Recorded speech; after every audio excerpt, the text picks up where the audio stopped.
Hi friends, எல்லாரும் என்ன பண்ணிட்டு இருக்கீங்க?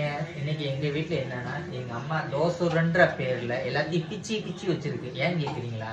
இன்னைக்கு காலைல அடை தோசைன்னு சொன்னாங்க. நான் பயந்துகிட்டு இருந்தேன். ஏன் கேட்குறீங்களா? டெய்லி அடை தோசை போட்டு எங்க அம்மா இன்னைக்கு கொள்ளும். இன்னைக்கு ஒரு வேலையை தோசை விட்டுட்டாங்க. பாருங்க ஃப்ரெண்ட்ஸ், கேட்டதுக்கு முறைக்கிறாங்க. ஹலோ ஃப்ரெண்ட்ஸ், கொஞ்சமாவது இருக்கா? சத்தமா பேசுங்க. கொஞ்சமாவது இருக்கா? ஒவ்வொரு வீட்லயும் அம்மா இது இருக்க மாட்டாங்களா, இது செஞ்சு கொடுக்க மாட்டாங்கன்னு உட்காந்துருக்காங்க. நான் உனக்கு என்ன குறை வச்சிருக்கேன்? தோசை போட்டு கொடுக்கேன், சப்பாத்தி போட்டு கொடுக்கேன், பூரி போட்டு கொடுக்கேன், இடியாப்பம் போட்டு கொடுக்கேன், புட்டை வச்சு கொடுக்கேன், அப்புறம் வெண்பொங்கல் போட்டு கொடுக்கேன். இதுக்கு மேல நான் என்ன ஃப்ரெண்ட்ஸ் செய்ய சொல்லுங்க?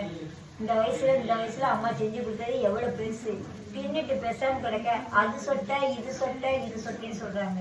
நீங்களே சொல்லுங்க ஃப்ரெண்ட்ஸ், அம்மா பாவம்ல. நீங்களே சொல்லுங்க, அம்மா பாவம் தானே. இவ்வளவு செஞ்சு கொடுத்தோம்ல, செஞ்சு கொடுத்துட்டு அது சரியில்லை இது சரியில்லை ஆசையாங்க. அதான் ஃப்ரெண்ட்ஸ், செய்ய கொடுக்க இஷ்டமே இல்லை ஃப்ரெண்ட்ஸ். உங்களுக்குலாம் செஞ்சு தரேன் ஃப்ரெண்ட்ஸ். நீங்க என்ன கேட்டா நான் செஞ்சு தருவேன் ஃப்ரெண்ட்ஸ்.